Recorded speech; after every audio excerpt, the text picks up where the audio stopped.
नमस्कार प्रेक्षकांनो, लग्नानंतर होईलच प्रेम मालिकेच्या आजच्या भागात आपण बघणार आहोत. पार्थ काव्याला म्हणतो, मला खूप भारी वाटतंय, आपलं सगळं छान झालंय आणि रम्या नावाची निगेटिव्हिटी आपल्या आयुष्यातून गेली, असं म्हणत पार्थ काव्याला मिठीमध्ये घेतो.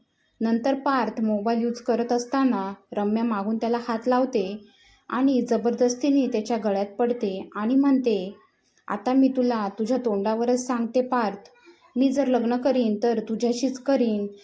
हे ऐकून पार्थ आश्चर्यचकित होतो. इकडे नंदिनी आणि जीवा मुलांना किडनॅप करणाऱ्यांच्या शोध घेत असतात. तेव्हा जीवा नंदिनीला म्हणतो, या पुढचं किडनॅपिंग फिल्म सिटी लोकेशनच्या जवळ असणाऱ्या पाळण्याघरात होणार आहे.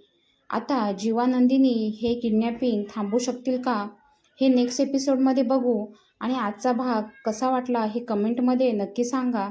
आणि असेच लेटेस्ट प्रोमो बघण्यासाठी चॅनलला सबस्क्राईब करा. धन्यवाद.